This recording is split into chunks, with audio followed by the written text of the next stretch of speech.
Memasuki hari ke-9, kebakaran hebat di TPA Jatiwaringin, Tangerang, Banten belum juga padam. Upaya pemadaman masih dilakukan, sementara sebagian warga masih bertahan di tempat pengungsian.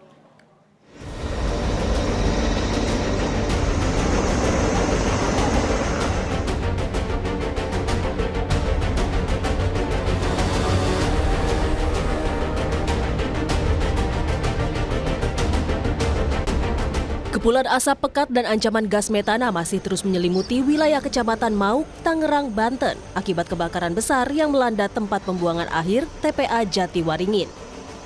Memasuki hari ke-9 pemadaman masih dilakukan tim gabungan dari unsur BNPB, Polri, TNI hingga Kemenhub.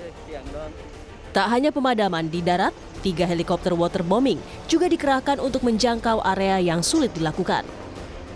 Cuaca panas dan titik api yang sulit dijangkau menjadi kendala dalam proses pemadaman. Meski demikian, petugas gabungan yang diterjunkan menargetkan dalam 3 hari ke depan, pemadaman dapat dilakukan secara menyeluruh. Kita berharap dalam 3 hari ke depan bisa segera selesai, apinya mati dan asapnya sudah benar-benar tidak ada di lapangan. Udara bersih seakan kini menjadi hal mewah bagi warga terdampak. Sebagian dari mereka terpaksa mengungsi karena kondisi udara kotor hingga debu tebal yang mengganggu kesehatan. Warga memilih bertahan di pengungsian akibat ancaman gas beracun yang berasal dari pembakaran sampah. Sekarang udah debu melulu.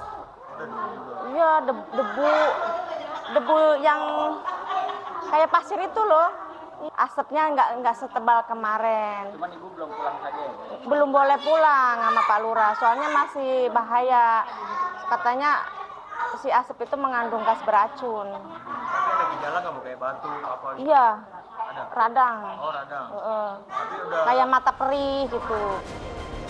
Dengan status tanggap darurat yang masih berlaku hingga 14 Juli mendatang, upaya pemadaman di TPA Jatiwaringin terus dilakukan. Komitmen pemerintah daerah kini diuji untuk memulihkan kualitas udara bagi kesehatan warganya. Tim Liputan, Kompas TV.